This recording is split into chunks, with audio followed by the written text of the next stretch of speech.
Croito is channel Blight Fluid.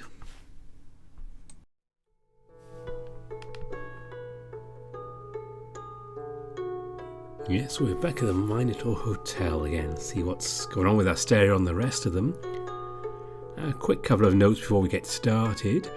Save you asking, yes, I know I said had Far Beyond the World penciled in for this weekend. Anyway, Kale's having some hardware issues, so that's been delayed a bit. So I'll do that maybe towards the end of the month. We will find out when that happens. Though I can tell you it won't be on the 23rd, because the day after I'm doing a live reading of Animal Farm for Amnesty. I'm part of a crew doing that, so I don't want to do anything too long the day before. And also, I found out what was going wrong. My graphics card was dying. Please, a moment of silence for my X card.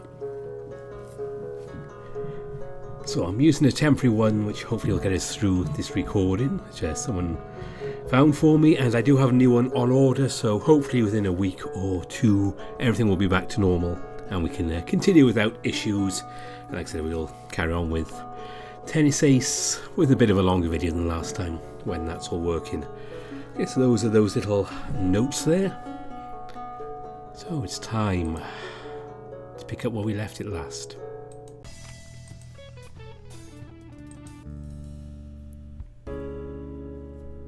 So it looks like everything's will be okay. So let's hang out with Luke for a bit. He found Luke laughing out loud and funny images he got from some social media platform or other. Decided to stop by for a chat. I'm curious, what was it like fighting in the war as, well, a griffin? Oh, yeah, things were different back then. We had charms, all that, to pass off as human. They weren't these mass-produced passports. Feel like they relied on homemade charms, you know? They were all full of quirks, but people back then had a different mindset. Well, long story short, my buddies and superiors knew about me not being human. It's all special enlistment for the likes of us. The government wanted us to aid in the war effort. You had special assignments and all that. After all, I can fly and I'm a hardy fuck. A few times he was sent to take out supernatural people and things. Got a medal for it too after the Battle of Nancy. American versus German forces and we won. There's one German causing trouble, you see. Got caught in an ambush, no one had any right of surviving. But bullets did nothing, just grazed his skin. So I figured I had some magic in him and set me in to deal with it. That's the worst goddamn day of my life, I'll tell you what. Oh, as soon as I laid eyes on him, I felt like I knew I was going to die, sure as night is dark. You never guess how I got the best of him. Smartest mode of my life, that was. So, turns out the secret to defeating that German was French cooking. I got him to eat some biscuits, worst ones this world's ever seen, and he dropped dead right then and there. You're joking, right? Oh no, sir! He took one bite and that was the end of the line for him. Still, the whole thing was too much. Right then and there, I promised I'd never go to war again. And that's it. After I finished up that tour, I went back to the army. I don't regret it. Luke tells you some more stories from the Second World War, but none involving him. Eventually, however, it's time to return to work. Let's check in on the R&D team. Made some progress, nothing completed. Exploration. We didn't actually send anyone out. After sunset, Asterion went off to the rooftop. You don't outright say it, but required privacy to ruminate on the contract you'd signed a few nights before. He provided him with all the alone time he required. Later you found Luke by the hearth, chatting with a haggard bunch of guests about his personal misadventures. Their clothes had seen better days. None of them shared a language or origin, all grasped cups overflowing with sweet beverages in their shaking hands. Unshackled by the laws of the outside world, Luke evangelized about the mythical beings, their tales and magic. The guests tightened their grips on their mugs. Magic, fantasy and the hearth kindled their weary hearts. Food and drink healed their bodies. And Luke's unyielding screeching laughter, as unpleasant as it sounded, planted within him a dream of prosperity, dignity and bounty.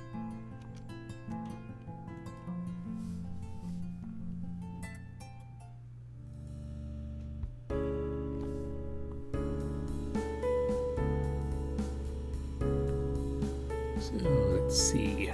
To another day.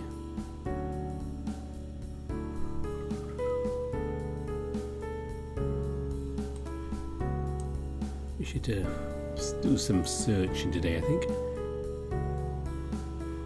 I'll give Asterion a day off. I think he'll want to do some work.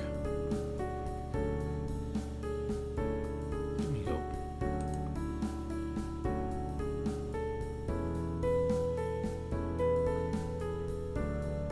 By the way, when I'm doing this, I have no idea the best way to do all of these things. I'm just going with seeing what happens. Yeah, we're going to take a day here. You decide to take the day off and rest until the afternoon.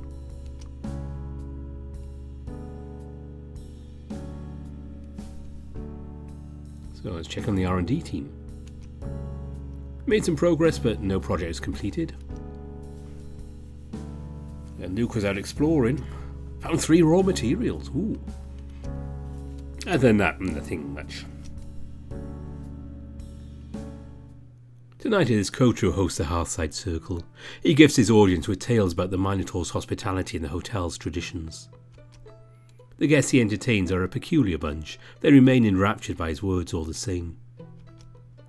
A pair of brothers, arms covered in burns and whip marks, who are running from something closer to a butcher's shop than a home. A malnourished woman in the late 20s, with dull, sunken eyes and haircut shorter than any boy's, whose hands shake with the sharp pangs of withdrawal. A silver-haired man in his 40s, pulled in during a desperate escape made necessary by writing about issues many prefer remain unpublished. And a mother nursing a baby, who refuses to say a word about her past. All of them, every one of these outcasts, listen to the dragon's good news about the hotel's mission as they feast.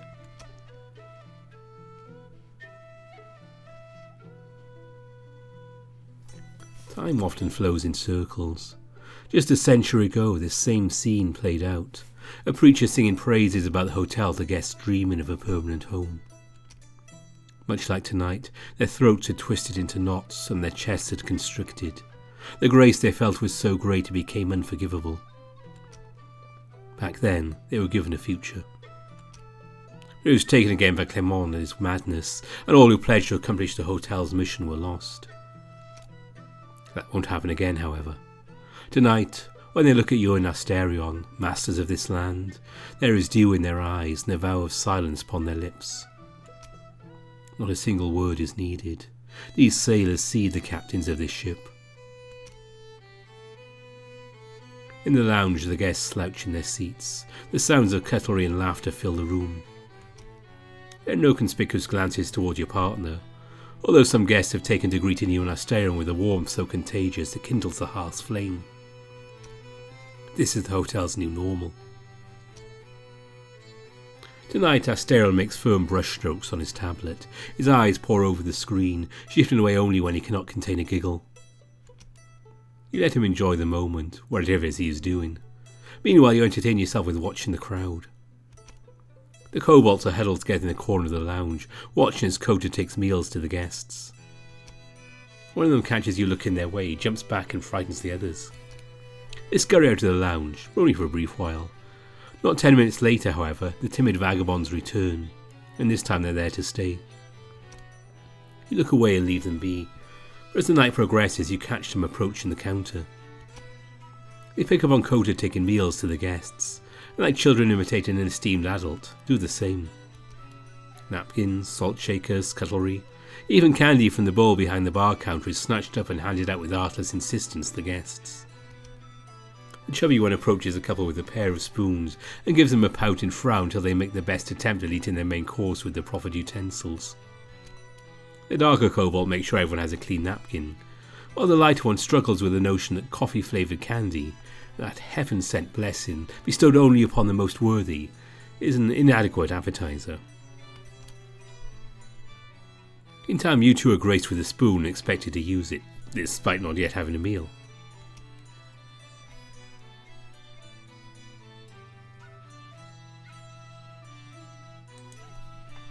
As much as your sitting position will allow, you bow down to the kind server, which is met with an austere nod from the lizard. You do note, however, that the kobold was holding the spoon by the wrong end, and there's no telling when he last washed his hands. You pretend to stir your water with it. You cannot uncover your charade, he's too short to see what's happening on the table. Thank you, that's very kind of you. Little Lizard puffs up his chest as though he could swallow your words and grow fat on praise alone. What a grateful little fellow. Recognition, nay, honour, shall be his. May I ask your name? He recoils and cowers before looking inward to the core of his soul, for the strength to face your inquiry. He takes a step forward and makes the truth of his being known to thee. Gruggy. Gruggy, well, that's quite a name.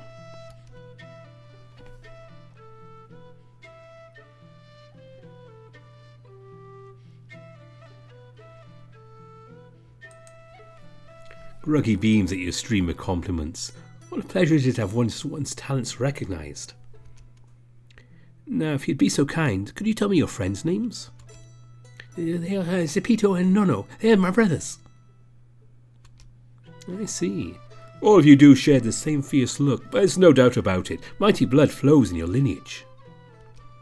When you say so, Asterion. The Minotaur is too focused on the internet's unfathomable wisdom to respond. Well, as you may have guessed, my buddy's called Asterion, and I'm Leo. It's nice to make your acquaintance, Gruggy. Allow me to show you a magic trick just as a reward for your efforts. You cup your hands together and hum the song Asterion taught you. The Hodel groans ever so slightly as you issue your command. Let your hands overflow with wealth. Your sorcery is too great for the little lizard's mind. He shields his eyes from your grace and cowers. When the lights return, your hands are overflowing with riches. 7 opals, 6 rubies, 5 chunks of lapis lazuli, 4 sapphires, 3 emeralds, 2 jade stones and 1 diamond, all on a bed of lesser metals. So it is true then. Sorcerers do exist, and their kind souls appreciate the servitude of even a lowly kobold. Gruggy is now witness to the Minoan mystery. He swipes away the worthless crystals and pockets instead the true treasures, the copper, iron, bronze, and the forever valuable pyrite. And then he runs off, leaving behind only the pitter-pat of his grubby feet and the pile of gemstones in your hand. Oh well. You hum and summon the glass cup where you can put the crystals. I'll make a nice decoration for this table.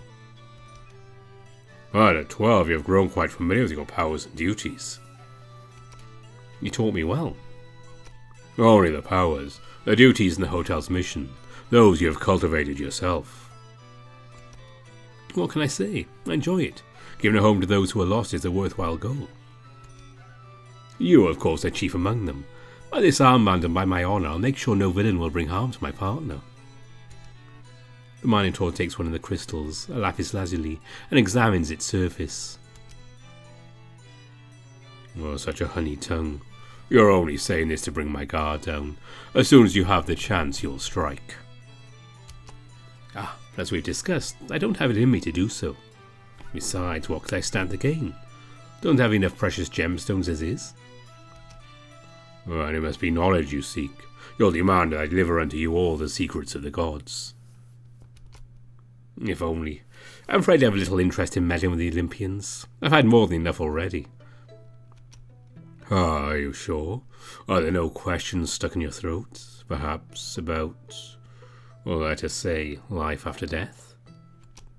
You do have a point. It's only human to be curious, especially about that. Indeed. Well, what can I say? The realm of Hades. Wait, you're just giving out your divine secrets, just like that? Wasn't I supposed to gain your trust and bring your guard down first? Perhaps you already have. At long last, my honey tongue brings me blessings. By all means, proceed. The realm of Hades was quite enjoyable, my lord. Forgive me, Leo. Well, it's just that thinking back to Hades gives my chest a faint ache. I cannot help but speak with all of my reverence. The Christians must think of Hades like a hell of fire and brimstone. But that is not the case. At least not as far as I witnessed in what little I saw of it. The heroic and righteous were granted a place in Elysian fields, an island where they could enjoy existence without toil and blessed with all sorts of graces. Most mortals were sent to the Asphodel Meadows, as was I, seeing they had little to no heroic qualities. They all existed in much the same way as we lived, although I took the chance to reinvent myself. I spent no more than 3 years in Hades. In that whole time, however, I climbed all the way from border patrol to serving under Lord Hades and Lady Persephone in the Royal Guard. Lord Hades often called for me to serve as his sparring partner. We had many sporting fights. That's how I learned of the chthonic fighting style. He was a sombre god, a soft-spoken man tasked with a heavy burden. But he was never fair or unkind, and he led by example first and foremost. The living had no liking for him, or among the dead he was a cherished monarch. And Lady Persephone, the underworld's joy, was worshipped for all the gifts she provided the living. I see. Were you ever treated differently for being a Minotaur? Oh, the answer to that question may surprise you, my lord. I mean, I'm sorry, Leo. For a moment there, I felt so young. In any case, to answer your question, Lord Hades held quite a liking towards some of my ancestors. Someone even joked he favoured me because of my bullish features. Well, I cannot know if he ever did in truth, but regardless, I enjoyed my time in his service. I see. That's not how most people would imagine Hades being like. Well, any new experience can seem quite frightful and daunting. For the living, death is the newest and most unknown. It makes sense to fear it, even if it is not so much to fear. That's true. I suppose it's comforting in a way, knowing what the great beyond will be like. I'm not sure it'll be the same experience for you, Leo. I was told that different people go to different realms, depending on who they worshipped in life. Huh. And what happens to those who are agnostic or atheist? I do not know. The specifics weren't ever laid out in full to me, or anyone I knew. It was not exactly relevant to us. I see. Well, that's already a lot more than I ever expected to know about any afterlife. I'm glad you shared that with me. You're quite talkative tonight. Am I? I was reminiscing just now while reading, which must have loosened my tongue a little. Would you believe I found a number of old texts in ancient Greek? These new languages are tricky for me. Meanwhile, reading ancient Greek is quite comforting. Speaking with such strict word orders must be exhaustingly boring, but perhaps you're used to them. I could not find anything in Minoan, however. It is a pity. As far as I know, the Minoan language was lost ages ago. It would be extremely difficult to find any surviving text, or anyone who'd know how to read it in the first place. But I am here. I still remember it.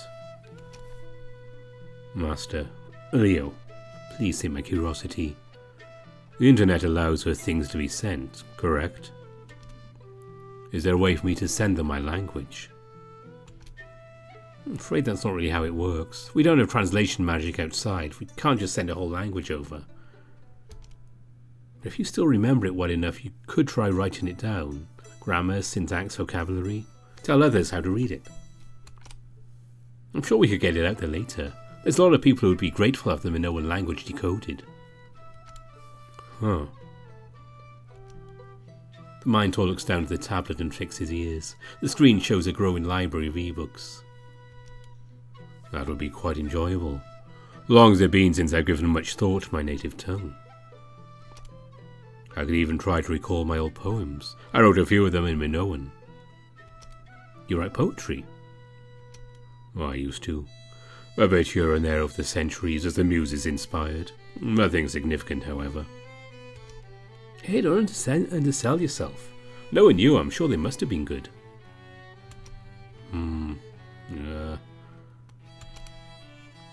If you remember any, do you think you could let me read them? Oh. Is that a no? No. I mean, no, it isn't a no. So many were just extemporaneous as the muses moved. Never even occurred to me to write most of them down or to save them when I did. If I recall any poems, I suppose allowing you to read them would be acceptable. But my duties at the hotel come first. I should not allow this to become a distraction. Well, you can do it during your time off, or if there's a gap in the schedule or we don't need you down in the bedrock. How about that? Very well. Well, I'm not required for research, instead I'll work on this. That said, I hope you don't intend to give me time off just to appease this silly diversion, Leo. If you do, then Coulter and Luke will have to carry my burden. Me? Giving you time off? I'd never. My job is making you work, isn't it? In the name of our mission, of course. He looks at you, examining every feature. The jollity and ease of your bearing, the accent in your tone of voice, the signs and assurances of kidding around, the curiosity in your eyes, the crescent of your smile. And the armband too. He sees you. In the name of our mission.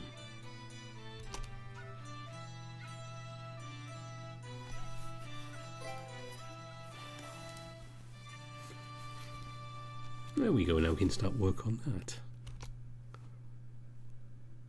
And guess what we're going to be doing today?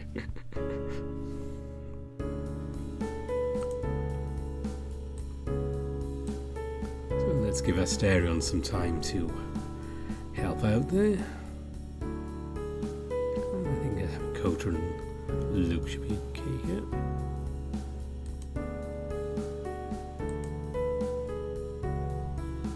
We'll work with Asterion today. Okay, that sounds good.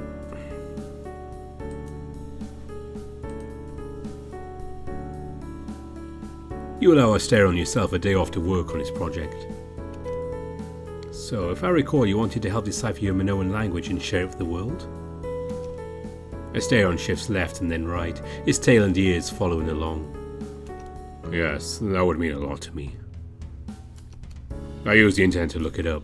Minoan language has been lost to time, but fragments of Cretan writing still exist in clay and stone tablets, ceramics, and decorations found in Greece and Turkey. Archaeologists and linguists have classified their findings into 3 distinct writing systems. The oldest one is what they call Cretan hieroglyphs. Well, sadly, I'm not familiar with this writing system. I recognize some of the symbols, but I never learned to actually read them. There are 2 systems after that, which they call Linear A and Linear B. The latter is partially decoded, but it is too recent for me. I was not taught how to read it. And what they call Linear A, that is the one I can read and translate. I looked up some images of the partially preserved tablets, and I can read them with little effort. Really? What kind of stuff is written on them?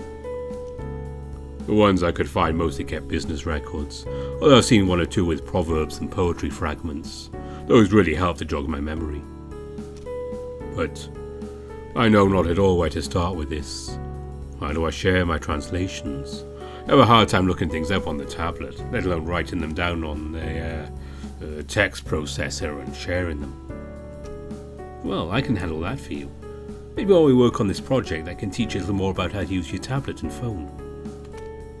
I would appreciate that, but please don't worry too much about it. I would not want to slow you down. I don't mind. I'll be as patient as I have to. You're doing the world a favour by sharing this knowledge. It's only fair you learn something along the way too. Thank you. So, let's get started, shall we? Asterion nods. He clears his desk, save for a pencil and pad to take notes. First of all, we're going to need access to the available writings. That means looking at what museums have which fragments in their collection and seeing if there's any way to get access to them. We'll also need to contact someone to report your translations to. Perhaps a research team for a university here and there? But we need to do this anonymously, alright? I don't think anyone would accept the explanation the Minotaur has been alive for thousands of years and just so happens to be fluent in the dead language. Yes, a cover story may be necessary. It also helped to have the hotel make some fragments of our own, if it can do that. To add more verisimilitude to the whole thing. We don't happen to have any lying around, do we? Oh, I'd have to check. That would take an afternoon by itself. We have all the time in the world, partner. Asterion gives you a big smile and pulls out his tablet. Of course we do, but we have other matters to attend to as well. So we'd better make good use of the time we have, yes? How about you sit next to me while I work on the desktop and make things more manageable? Asterion nods. You and Asterion spend the rest of the afternoon exchanging ideas, look at universities and museums. From time to time you let Asterion have a go at using the mouse and keyboard.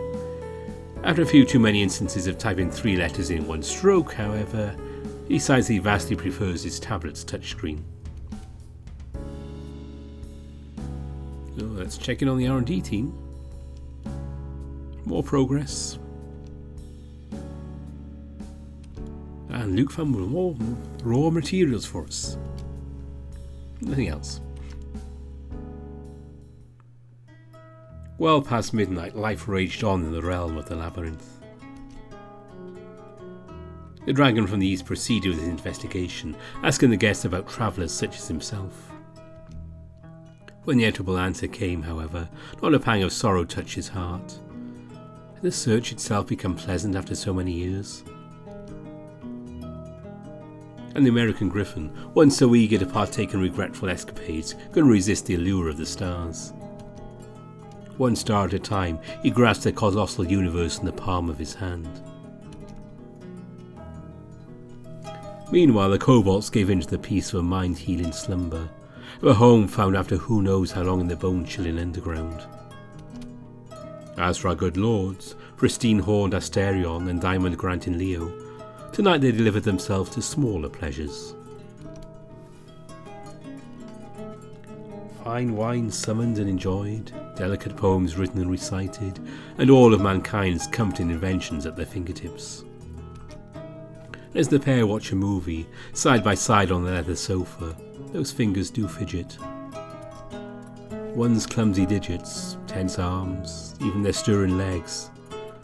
Doesn't a man's body all feel inadequate in the presence of someone who awakens once cold embers? Well into the night, by happenstance, their fingertips graze on each other, and hearts both skip a beat. But nothing is said. Silence and the choice to believe it mere chance is made sweeter of the hummingbirds fluttering behind one's head for a drink.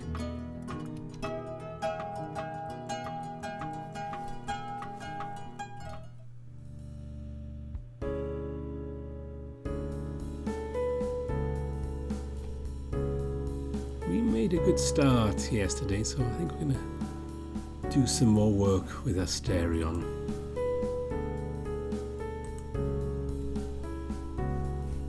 You and Asterion review your findings from the previous session. Alright, we have pictures of all the writing stored in the Ashmolean Museum in Oxford and the Heraclean Archaeological Museum in Crete. Well, that's a good starting point. We also have a list of researchers we can contact. I've organised the pictures in the documents. You can get started translating them. Well, thank you, Leo. Well, let's get right to it. Asterion begins translating the images of the tablets one by one while you type what he says. Asterion chuckles. This one is definitely graffiti of some sort. You're not surprised. Archaeologists found Roman graffiti in the ruins of Pompeii. What does it say? Oh, it's very dirty. Asterion clears his throat, a little snicker breaking his decorum for just a moment. Yeah, your wife is a whore. It's not Zeus who visited at night and cuckolded you, but Canatitos, the baker's son. The entire village knows you absolute fucking moron. Asterion could barely hold in his laughter. Below, here it says, limptic piece of shit, can you blame her? Wow, the Minotaurs were fucking brutal. Am I? Asterion calms down. Maybe we can skip that one. I don't want the scholars to think we're shitposting. What does it mean to shitpost? I'll explain some at the time. Basically, I don't want to think we're just making this up. Yes, I agree with you then. As well, perhaps it'll be funnier if they find out by themselves. Also, we'll probably need to cover the cover story of how we got these translations, yeah? I think I read something about prints of movies that are thought to be lost, which end up in some random guy's private collection. That wouldn't be much different to what we have going on here. That's true. We could say they were art thieves and we can't disclose where we got these from. Oh, that sounds difficult to believe. How would art thieves come up with the translations? Good point. Maybe we can say we're independent researchers in contact with art thieves and grave robbers and can't disclose our sources then. You'd be surprised. There are lots of people on the internet who just stumble upon solutions to problems that baffled scientists for decades by complete accident.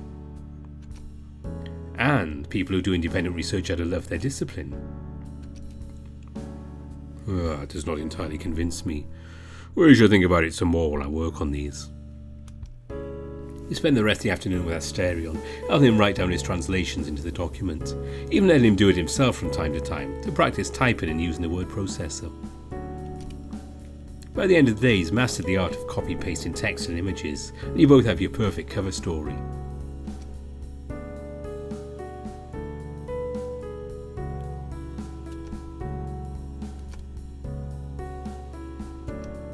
Oh, 6 more raw materials. Nice going, Luke.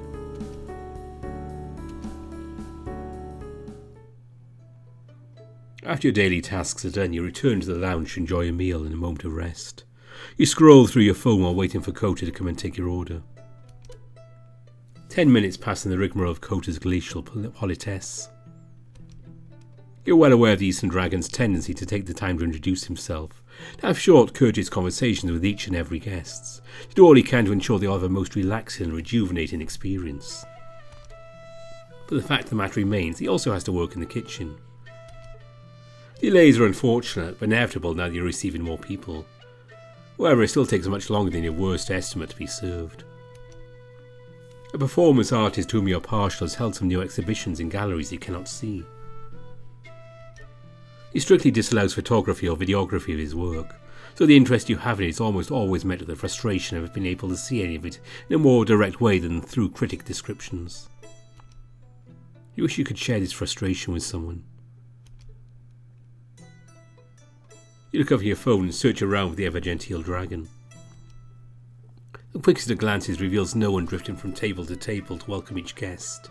The warm, gentle pitter-patter of both his feet and his voice is conspicuous for its absence. Kota is nowhere to be seen. Is something wrong? You get up to go check in the kitchen, but as soon as you do, you bump, and quite literally so, into something most unexpected. He? Two of the kobolds are cowering next to your legs, barely noticeable under the table. Their usual rags are gone, replaced by miniature waiter outfits.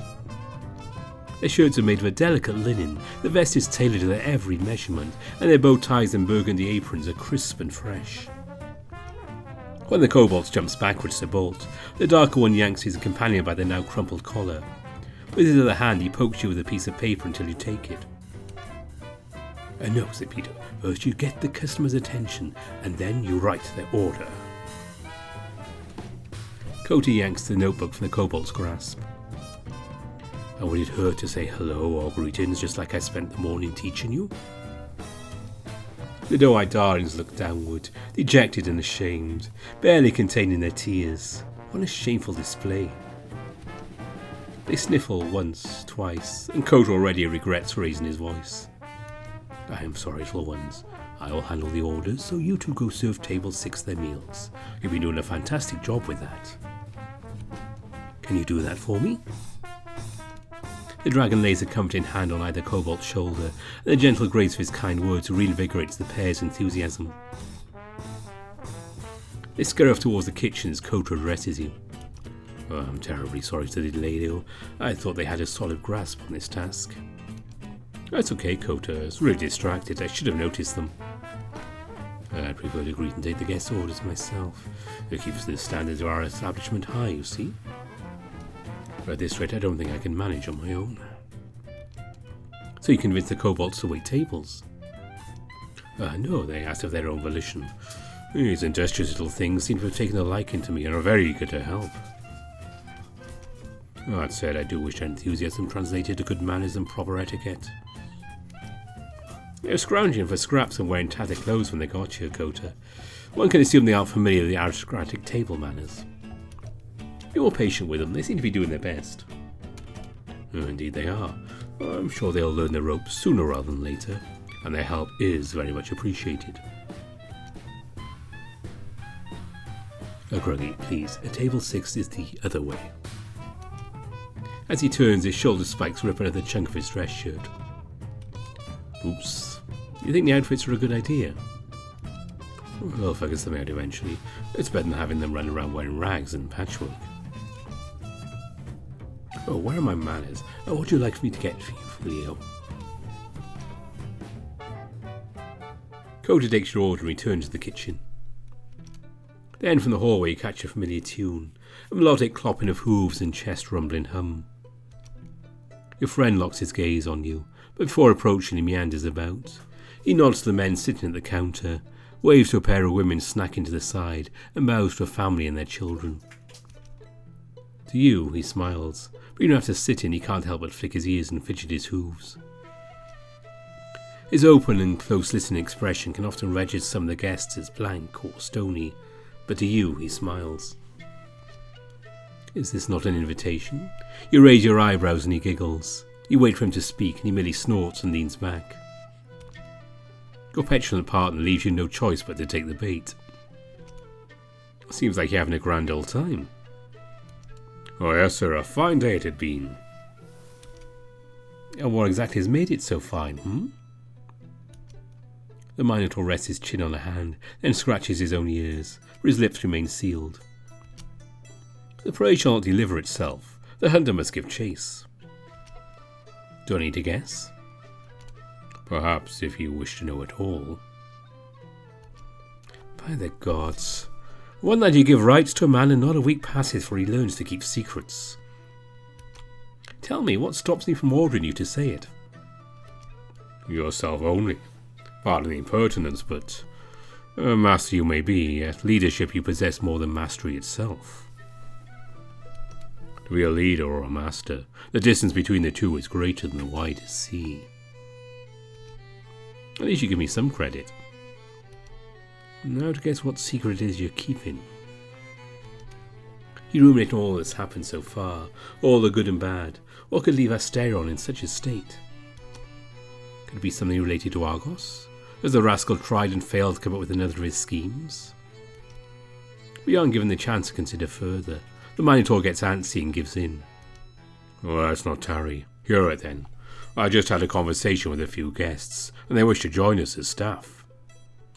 That's great news. This hotel, magic or not, is way too big for the four of us to tend to alone. Indeed, we'll need many more people in our family if we to fully realise our mission. And the ones who approached me about it seem like fine folk. I have a good feeling about them. Now, Leo, would you consent to it, to expanding our staff? Let's see. If memory serves, haven't we become partners in managing this fine establishment? Isn't that correct? Indeed. Then you have as much decision-making power as I do. If your judgment tells you these are good people, then I'll trust you. I consent to it. But going forward, let's establish that you're in charge of hiring. You're too kind.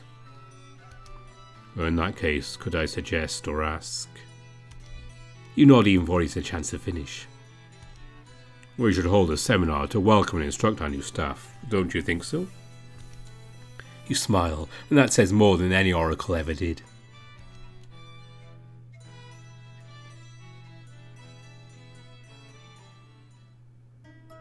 The next morning, you and Asterion sit by the sidelines as Luke and Kota take the stage to speak their experiences so far. Your guests, now cherished staff members, drinking every word, their eyes glimmering like stars after a light rain. Not a week ago they had arrived in unwashed clothes, owning only what they could carry, or not even that. Today, however, they witnessed the Minotaur's mysteries. Everyone learns how to hum the realm to wakefulness and command it to realise minor miracles. They learn too that the hotel's greatness comes from its mission, at the cost of hard work, dedication and humanity. They learn much, but on the topic of Asterion's past, they are told only the one essential point. He is the co-owner alongside you. All else is him to share if and when he pleases. Asterion tail swishes and grazes against your leg. His eyes have a fine dew to them as he swallows the lump in his throat. They have a home now. The hotel is fulfilling its purpose. Asterion nods and his ears flutter, so taken over by song. You put a hand over your friend's shoulder and bring him closer to you. Your arm round his lower back, the edge ring brushing against his shirt. He lifts his own like the sun at dawn, shy over the horizon, until his warmth drapes over your shoulders in return. But a distance remains between your hips. A sly hesitance takes over the both of you. To be close, yet far too distant. Should your fingers graze his fur? Should he further rest the weight of his arm over yours? Perfection doesn't exist in such matters. One could grip the other's shirt, crush hips together, graze 3 fingers over the other's spine. None would be any the wiser were they to laugh it off. Just as fair would it be for both to look away with flushed cheeks as hummingbirds peck their scalps. But banish these thoughts. Enjoy the warm softness of his fur, the coarseness of his hands and thick knuckles, and the weight of his arm. He enjoys in turn the kindness of your touch as it supports and props up his spine, and the mercy you've extended to him, the hotel, and its guests. And yet, more than your goodness, he cherishes the brotherhood of a man who has taken so well to his mission. But the moment ends too soon. Coda and Luke beckon for one of their co-owners to take over and continue with the seminar. With the tips of your fingers you push Asterion forward. It's not budge until it crosses his mind that this may be in order. Yet his first step only comes when he knows it is not. The Minotaur takes the stage once more, and this time he shows no fear. As it was said, my name is Asterion, and I am this hotel's... He clasps his hands together as though grasping the smallest diamond, while all time and memory swells forth. All the impossible fantasies one nurses when about to fall asleep, all the extravagant dreams one never mentions, all that can never be admitted comes true. His chest swells, and his voice, even if hitched, booms. My name is Asterion, and I am the hotel's co-owner, alongside my partner, Leo.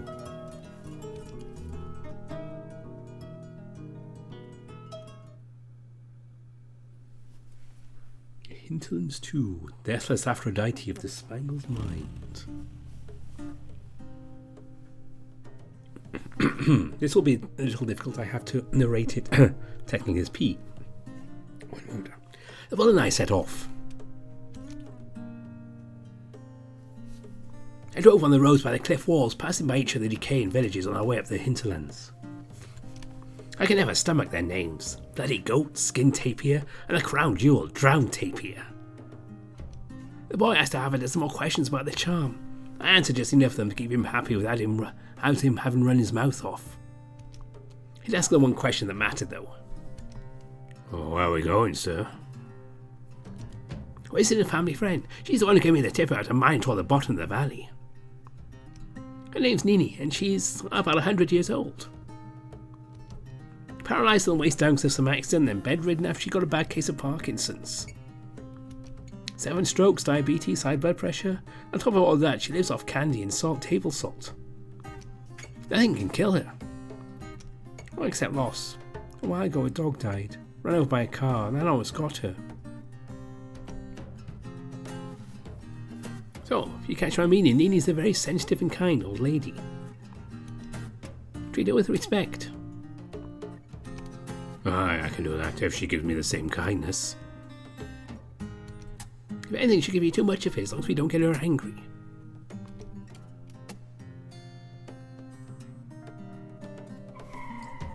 When we arrived at Drowned Tapir, it was about 8 p.m. We didn't have much time left before she went to bed. The house was near the graveyard at the edge of town. I clapped and called out the front door until Nini's granddaughters took us in. We told her all carefully. There were lines of salt across each doorway, and bowls of it on the shelves and the table, on which burned sweet-scented candles. Paint on the walls was peeling and flaking. The furniture, all of it, was covered by thick plastic sheets.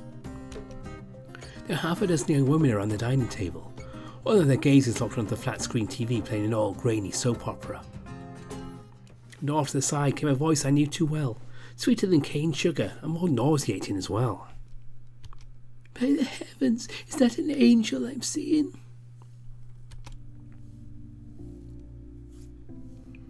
It was directed at Storm. He and I entered the room. Excuse me? Yes, an angel. Could you be one? Oh, yes, that's it. Our Lord and Saviour sent a big, handsome angel to take me away with style. I knew it. God exists and He knows what I like. Yes, sirree. Thank you, Father, Son, and the Holy Ghost, too, for sending me such a fine gentleman. What brings you here, cutie? Is there something my granddaughters can get for you? Anything at all? Mom, I'm sorry, but I think you must be mixing me up with someone else. I'm ugly as sin. No, sir, you're something else. A seraphim or archangel, my very own revelation. Oh, well, thank you, ma'am. Oh, it's nothing, dearie. Oh, it's a pleasure having a guest so handsome and polite. Oh, and you? Yes, it's a pleasure seeing you too. Likewise, Bertie. But it's only been a few hours. I'd hoped it'd take you longer to find him. Oh, did you now? It's almost my bedtime, you silly sparrow. I'm just so hungry too. My grandkids have plenty of food back there. Why don't you have a proper dinner? But none of it's sweet. I already given you all the candy I brought. Wasn't that enough? No, sirree, I ate it already. Will it be too much if... I'm not going out for more sweets. You said you'd answer my questions, so now. You're always so serious. I'm just pulling your feathers. So, she knows you... Yes, she does. She knew my grandfather, the guy they searched at the hotel I told you about. And Nini, this is Storm. He and I had a talk. We struck a deal. He'll help me find the place. So he's the boy I heard about, the Minotaur near the bottom of the valley. Yes, once in your life the gossip was right. In exchange you made a charm for him. You could say that. Yes, I see. The resemblance is uncanny. You're too young to have a kid his age, otherwise I bet a love serenade on him being your son. Oh, what are you talking about? I only met this guy today. We ain't related. This guy? Oh, sorry, boss, sir. That's better. To answer your question, speaks of the ritual we performed. We made your charm by extending my oath to you, a contract with humanity as explained before. The magic in your charm is similar to what's inside mine. I use my feather to write your oath, so to speak. As long as you use that charm, you look somewhat similar to me, a bit younger though. I'll take him for your brother. How old are you, young man? Oh, I'm 21, Mom. Oh, and you, Bertie, 29? 30. That could work as our cover story then. We'll say he's my younger brother. But enough of all that. You were right the first time after all. You told me how you had another lead on the hotel. Ah, yes. Before I start, let me introduce myself to the little flower. Now, Storm, was it? Everyone around here calls me Nini, and you're welcome to do the same. And this sorry excuse for a gentleman, if he's following example his bird-brained father, is P. Oh, Pee-Pee back when he was a boy running all over the place. His grandpapa used to bring him out here every now and then. I've known him for many years, long before he became this boring and irritable. So, his grand spent his whole life searching for a unique place. Well, he told me about that. The Minotaur's hotel, right? Yes, that's right, my little sugar plum. And I had the misfortune of being the one person he convinced to help him find it. He explained to me all he knew about how magic works. I didn't understand it then, but it's quite the privilege. A human being shown these old mysteries, I mean. Now, in all of those years, I learned a few things you two should know. The stories, the old tales, they always keep repeating, yes? Each generation has it a bit different. The details change, but the stories rhyme. They can skip a line here and there, that just makes them return stronger. So P's grandpappy spent every moment he could looking for this Minotaur's hotel. And now here's his grandkid doing the exact same thing. When I hear gossip about you, a bull-headed boy hiding away in the depths of the valley, well, what could I think? must be fate, that's what. History rhyming with itself, yes, sorry. I'm sure the two of you can crack this mystery. Now, I promised little birdie he had a fresh clue for him, so here's the deal. Grandpappy P9 left no stone unturned.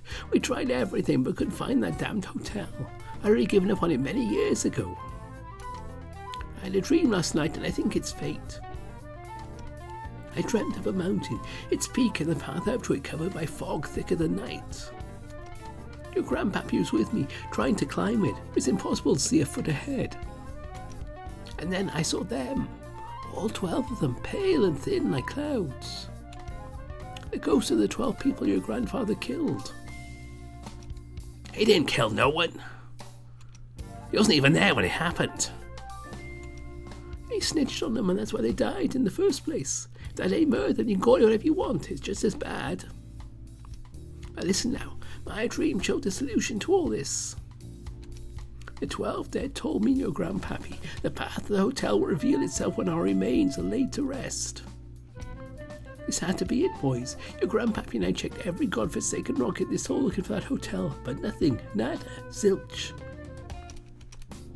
That's because the place was shrouded by his bad karma. You need to clean up his mess first. Here's what you have to do. First, go to the Colonel's mansion and retrieve their mortal remains. Second, legend says that across to the bottom of the lake by the dam, down where old Skin Tapir used to be back before the flood. You need to get it. And finally, with that cross, give them a proper Christian burial where they died. Then, and only then, will the path forward reveal itself. Well, that makes no sense. I don't think those things are even related. And a mountain, really? Ghosts? You know, not every weird dream's a premonition. Sometimes a cigar is just a cigar. You ungrateful son of a... Here I am helping you, you dare answer like that? Fuck yourself, you ungrateful shit. Go away. Shishi, take them out. Fine, we're going. Thanks for nothing. Nothing? I got you a Minotaur. That's more than your lousy bastard of a grandfather ever accomplished. Now go, see if I care. And good luck finding your goddamn hotel. And that's how our meeting with Nini ended. We drove off and parked in the town's plaza.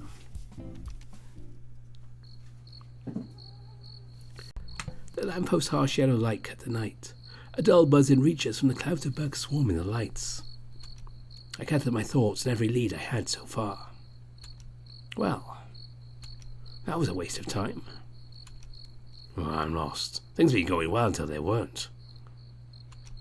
That's just how Nini is. We're lucky she was strapped to the bed, else she'd have thrown one of her candles at us. So, did she give any decent clue where to find the hotel? I don't know. All about her dream stunk like bullshit to me. Plus, I didn't like her tone when she talked about my grandpa. Is what she said true, though? Did he kill 12 people? Not exactly. He wasn't a bad person, but he didn't have much of a choice, and I let him get involved with some bad people. The story's simple. Back in the 40s, my grandpa used to work as a foreman for a politician from these parts, who you might know as the Colonel. Again, he didn't have a choice. Back then it was forbidden for a peacock to work any other kind of job. Not many people knew who existed, but those who did would pay for us for our work. In turn, we were expected to be loyal to our employer alone. That's how peacocks made a living. Then everything went to shit. My grandpa's boss fell out of favour and made some enemies. Those people tried to get rid of Gramps to get back at his boss. He ran away and somehow found his way into this magic hotel. At least that's what he told me.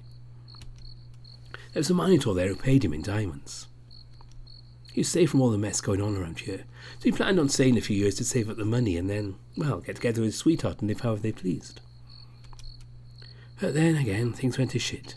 The hotel's owner went crazy and kicked everyone out. Happened so quick no one had the time to retrieve their savings. So that's what you're looking for, diamonds? If his story's true and they're still there, sure. God knows I could use the money. That's not what my inheritance is about. What he left me is something a little more unique. Back to the story, though. So, my grandpa was thrown out and found himself back here. By then, the Colonel was the boss again, but things weren't as peaceful as they used to be. The colonels didn't want him doing plain old security. My grandpa became more like a grunt, a paid gun. And it is all of the mess too. There's a family of mythicals. That's what they're all called, mythicals. Anyway, they're from a native species of mythical. I heard they were tapirs who fed off dreams and nightmares. Dream eaters, they were called. I don't know the details, but long story short, they were trying to do some native rite of their own. It all got mixed up. The townsfolk thought they were Satan worshippers. And my grandpa got involved with that because he had no choice.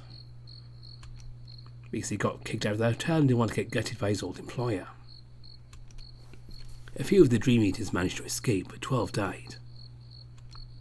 That's what Nini was talking about when she said my grandpa killed them.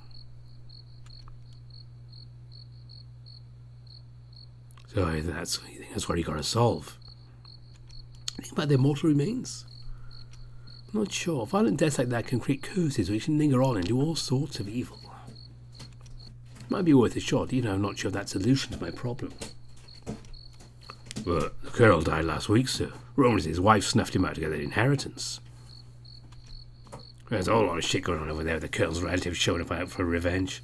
Won't be smart sticking our noses in the middle of that. Good to know. Anything else I should keep in mind? Well, there's plenty of weirdness going around these parts. Seen a thing or two myself. The deeper you go into the hinterlands, the worse it gets. If you're looking for any sort of magical thing, I think we should look at the deepest parts of this place. There's no hotel there. If you're looking for weirdness, that's where you should go. Is that so?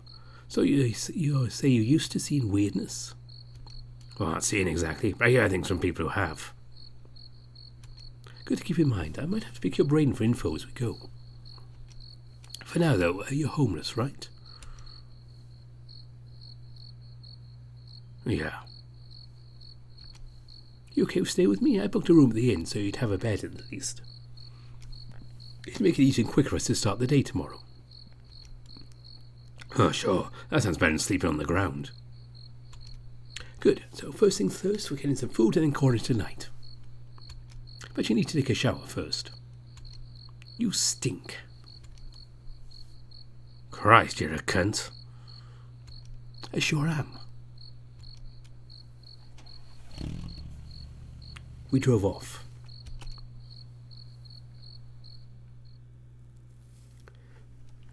And as we reach chapter 15, all that dazzling dawn has put asunder, I think this is a good point to pause the video for now. Nini took a bit of toll on my voice there. Hope she sounded good, but yeah, that was a little tough to do. So there we go. Yeah, you can hear it. Yeah, so it's saved, and we will be back to the Minotaur Hotel again in probably a few weeks or so. And let's see, next week we'll have to see what happens, of course, with things coming out, and I'm not quite sure when half of them are, but we might head back to After Class New Parker's Day 8, but wait and see what happens with that. Don't quote me on that one. It also depends on whether I get my new graphics card in, and of course paying for that. Have you seen the prices of cards recently? I was lucky to get this one at a not super high price, but that's all thanks to my patrons, because I can easily afford it thanks to all of them. So I much appreciate all the work all of you do. Also, you see their names at the front. As usual, I want to give a shout out to my top patrons: Grizz, Evan King, David Taylor, Samuto, Brian Hall, Anubis Silverwind, Ida Corval, Brandon Bradford, Bastion, Lark Huskerton, Marcus, Kopi, Gunnar Muller, Tiger Cub, Sindri Dragowolf, Dissonance, Besuksu, Cooper's Visser, and Kartek. So they are definitely helping me out in the moment. Let's just enjoy this music for a bit. Oh, and by the way, I haven't forgotten about getting some puppy footage. I just haven't got around to it yet, and I will stick it into a video at some point so you can see the new additions, the family. That is it for now. I have nothing else really to mention. Hopefully everything holds together with this graphics card. I know I keep mentioning it, but I've been through 2 weeks of it randomly shutting down when I'm doing anything. So I'm kind of happy it's stable and we have one on the way. That means Backbone will maybe wait until I get the new one installed just to be sure. And then we'll be doing a 5-video series of Backbone, 1 actor video. Separate these ones. Don't worry, I'll carry on the weekly VNs. That Backbone will be a different one. And I will keep an eye out on Far Beyond the World and let you know when I know what's going to be happening with that. And until next time, thanks as always for watching. Bye for now.